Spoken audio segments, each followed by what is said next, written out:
Hey, hey, hey, hey, hey, hey, hey. This is hype.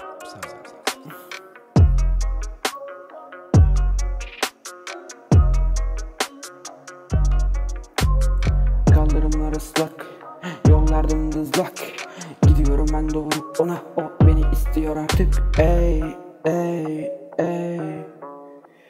Bir gece ansızın girdi bacamdan içeri zehir. Sanki uzayda dolanışıyor.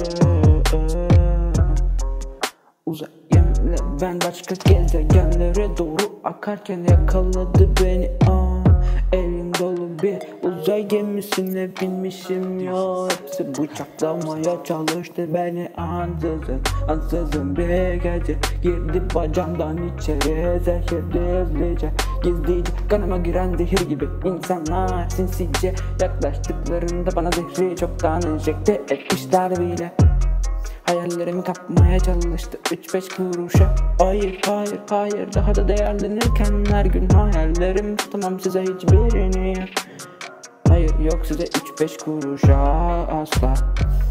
Öğrendim hiç kimseyi tanımadan güvenmeyeceğini. Öğrendim ben zor yoldan. Tanısam da öğrendim yalanlarını daha sonra. Geldim yanlarıyla. Gerçekler acıtıyor meğer umursamazsan da bir zamandan içeri gir.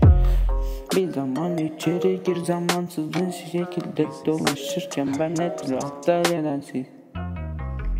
Nedeni olmayan bir zaman gibi ederim de yoksa değerin çoktan biçilmiş gibi. Biçilmiş kaftandım ben dünya gemisine, korsandık biz çalmaya geldik bütün hazineyi korkardım ben. Engin denizlere çıkmaktan çıktığımda zevkine farkına vardıktan sonra hiç geri dönmek istemedim. Onlar hala kumlarda oynamakta, bense engin denizlerle boğuşmaktayım. Uzayda gezerken ansızın kuşağına yakalandım gibi sağ sol yapım yine ama kaçamam onlardan. Sağ motor patladı çoktan düşüşe geçtim ben, bilmedim mi gezegen. Doğru ya, doğru ya. Bir gece ansızın girdi bacamdan zehir. Donmaya başladım, atıldım gibi birden uzaya.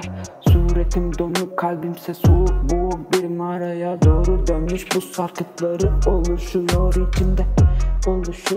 içimde. Yüzüm donuk, suretimse biraz soğuk, kalbimse çoktan buz çağı olmuş.